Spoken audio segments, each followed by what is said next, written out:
Hi, welcome to Why Parenting Matters. Looking at developmental parenting. What is it? Are you already doing it? And how can home visits help you do it more? I'm Lori Roggman. And I'm Mark Innocenti. What is developmental parenting? We define this as those parent behaviors that research has shown us will help your children develop. It's also parent behaviors that develop over time. You're not born doing these things. You learn them along with your child's development. And it also is parent behaviors that home visiting can help parents develop. Developmental parenting is what parents are doing when they support their child's development by showing the child affection and love, by responding to the child's cues and communication, by encouraging the child's efforts and interests, by teaching the child and talking about the world that they live in.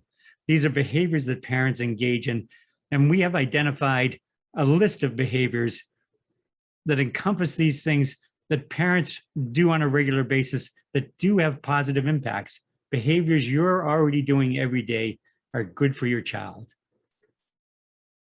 So why do children need all this early developmental support?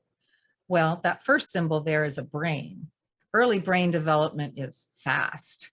So we haven't got long to really get in there and support it. And it is foundational for lifelong functioning in everything that you do. These early networks that are established, the connections in the brain, everything else connects into those. So that's why they're foundational.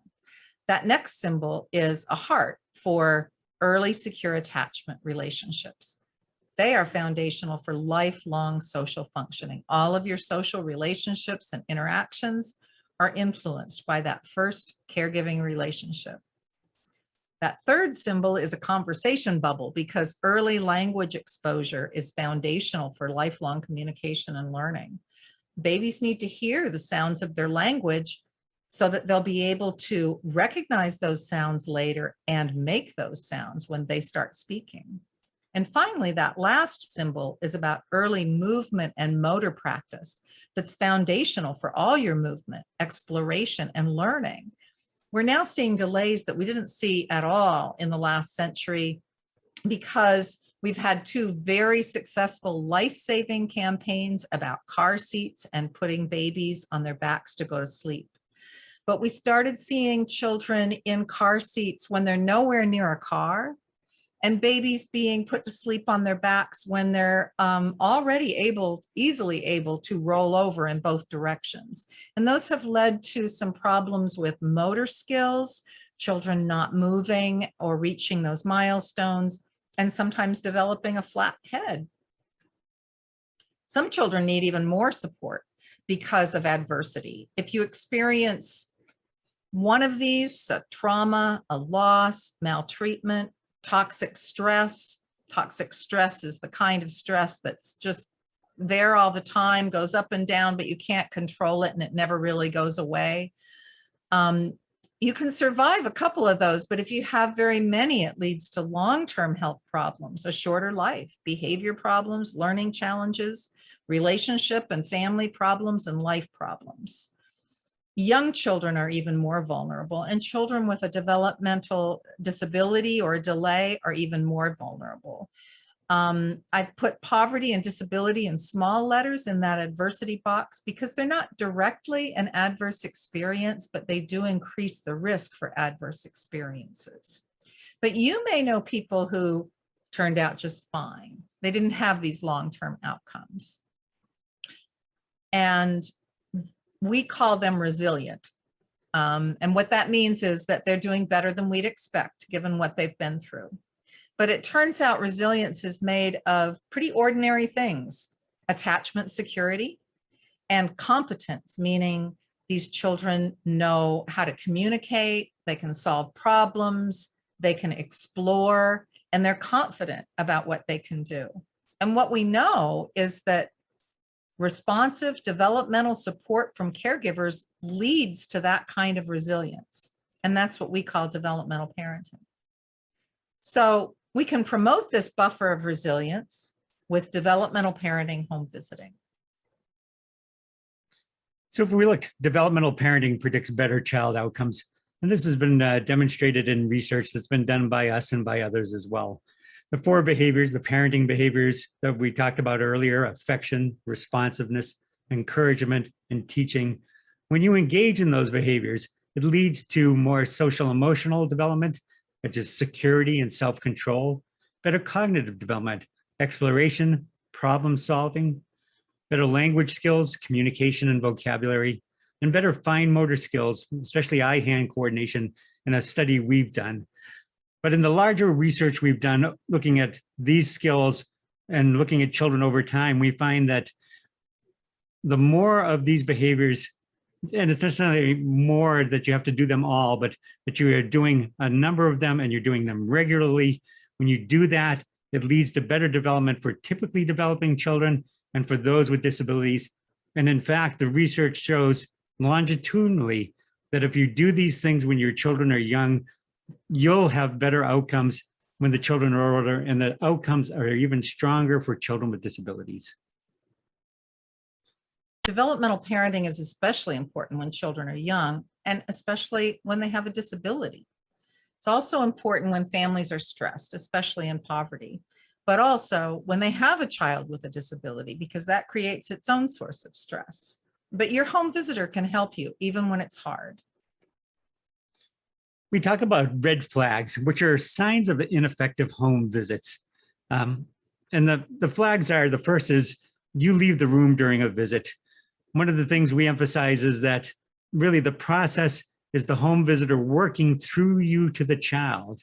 So your presence is necessary. It's impossible to do anything if you're not there. It's the first one. Another is that the home visitor brings a bag of treats and your child races to greet the home visitor and look in the bag. For toys or games or something that the home something that's going to be brought in. This really takes the emphasis away from you and your relationship with your child, which should be the focus. We don't need those toys that are in the bag. That the visit focuses more on family problems than child development. This is not to say we home visitors should ignore family problems. Indeed, we should. Our home visitors typically have skills. They know about resources that are in your community, other people you could talk to. They have ideas. They've been trained in some of these issues. But the focus really needs to be on child development if we want to see improvement in child development. That you, during a home visit, are tempted to say, oh, you are so good with children to the home visitor. It's kind of a sign that really is letting them know that you're not feeling comfortable with your skills as a parent. And we really want you to be very comfortable with your parenting skills. And finally, that you and your child don't interact much during the visit. The majority of the visit should be you and your child with the home visitor coaching you, happening the majority of the time that the visit is occurring. So these are the green flags. They're kind of the opposite of red flags. And the first one is that you are engaged and interested during the whole home visit, because the home visitor has engaged you in something interesting, an interesting conversation, interesting and fun activities. Your child turns to you when the home visitor arrives, expecting fun together, because the home visitor hands anything that they might bring, they hand it to you, not to the child. And you're the one who gets to have the fun with your child. Your home visitor comments on the positive interactions that they see happening between you and your child, so you get some good feedback. And you can focus on your experience with your child and enjoy doing things together. And finally, you and your child are interacting during most of the visit. So what is a developmental parenting approach to home visiting? It's essentially practices that are based on research evidence. These are practices that come from a variety of fields. They come from education, special education, social work, nursing, child development. All these different areas have looked at what are the behaviors that engage you more as a parent, that keep you in the driver's seat. And it's not a program model, so it's not a specific way of doing things. It's really based around you more than anything else. You are the program, and it's not a curriculum. It's really just these practices, and these practices lead to what we've identified as 4 different strategies that a home visitor can use to help you support your child's development every day at home with things you already have.